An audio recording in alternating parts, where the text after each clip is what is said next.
Hello friends, कैसे हो आप सभी का स्वागत है आपकी अपनी यूट्यूब चैनल लर्निंग में। फ्रेंड्स, आज हम पढ़ने जाएंगे components of computer system. Last video में हमने पढ़ा था व्हाट इज़ कंप्यूटर, उसकी मेरिट, डीमेरिट्स, करैक्टरिस्टिक्स और उसकी मेन टर्म्स। अगर आपने वह वीडियो नहीं देखी है तो उसका लिंक आपको डिस्क्रिप्शन में मिल जाएगा। So let's begin. हमारे पास तीन मेन कंपोनेंट्स होते हैं एक कंप्यूटर सिस्टम में। इनपुट यूनिट या input devices, CPU central processing unit, और आउटपुट यूनिट या output devices. First is input devices. Input devices वह डिवाइसेस होती है जिसकी हेल्प से यूज़र अपने इंस्ट्रक्शंस व इंफॉर्मेशन कंप्यूटर तक पहुंचाता है और कंप्यूटर को पता चलता है कि उसे क्या काम करना है या किस डाटा पर काम करना है।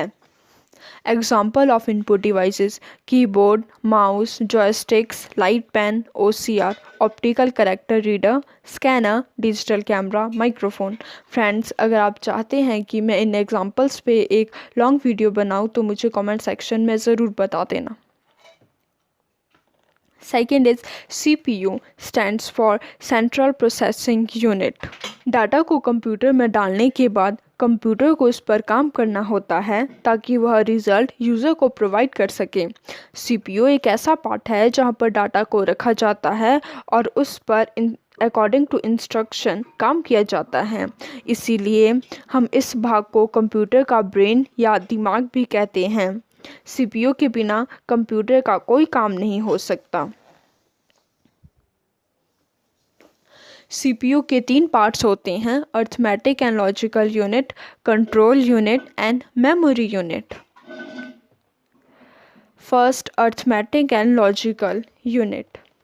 Arithmetic and logical unit CPU का वह पार्ट है जहाँ पर डाटा पर सभी प्रकार के ऑपरेशंस होते हैं। अर्थमेटिक ऑपरेशन जैसे addition, subtraction, multiplication, division, etc. and logical operations like comparison operation, that is greater than, less than, equal to, etc. ALU सभी प्रकार के ऑपरेशंस करने के बाद रिजल्ट को मेमोरी में भेज देता है। नेक्स्ट इज कंट्रोल यूनिट, इसको सेंट्रल यूनिट भी कहते हैं। कंप्यूटर के अंदर बहुत सारा काम होता है जिन्हें अलग अलग पार्ट्स पूरा करते हैं।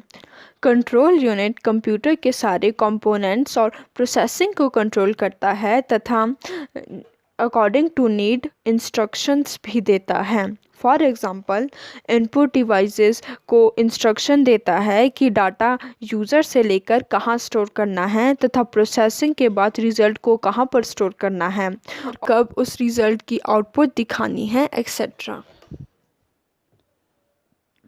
नेक्स्ट इज़ मेमोरी यूनिट या स्टोरेज यूनिट। कंप्यूटर की मेमोरी या स्टोरेज यूनिट एक ऐसी जगह है जहां पर यूज़र द्वारा दिया गया डाटा रखा जाता है। प्रोसेसिंग से पहले भी और प्रोसेसिंग के बाद भी हम जब चाहे डाटा को इस्तेमाल कर सकते हैं क्योंकि स्टोरेज यूनिट उसे सेव करके रखता है। इसे प्राइमरी मेन मेमोरी भी कहते हैं। इसकी मेमोरी परमानेंट नहीं होती है। जैसे ही हम कंप्यूटर को बंद कर देते हैं इसकी मेमोरी में रखा हुआ डाटा ख़त्म हो जाता है।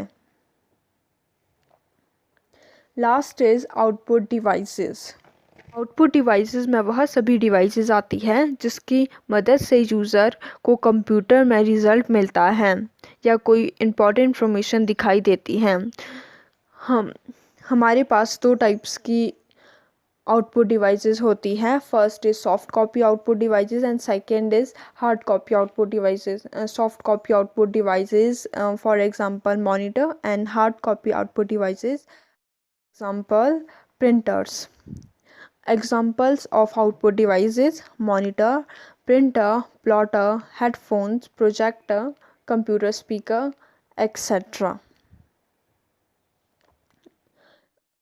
Now basic organisation of the computer system. ये डायग्राम शो करता है कि कंप्यूटर सिस्टम में फंक्शंस या ऑपरेशंस कैसे परफॉर्म होते हैं या कंप्यूटर के कंपोनेंट्स कैसे वर्क करते हैं। फर्स्ट इनपुट यूनिट की हेल्प से यूज़र डाटा प्रोवाइड करवाता है। फिर वो डाटा मेन मेमोरी के पास जाता है। मेन मेमोरी इस डाटा को स्टोर करके रखती है और कंट्रोल यूनिट सारे ऑपरेशंस को कंट्रोल करती है। अगर मेन मेमोरी को ऑक्सिलरी मेमोरी से कुछ डाटा चाहिए होता है या उधर कुछ स्टोर करना होता है तो वह उसको इंस्ट्रक्शंस देती हैं।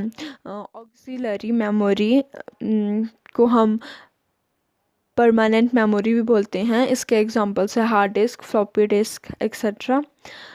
फिर जब सारे ऑपरेशंस परफॉर्म हो जाते हैं उसके बाद आउटपुट यूनिट पे आउटपुट डिस्प्ले करवाई जाती है। So friends, that's all for today. अगर आपको कोई डाउट है तो मुझे कमेंट सेक्शन में ज़रूर बताइए। Thanks for watching.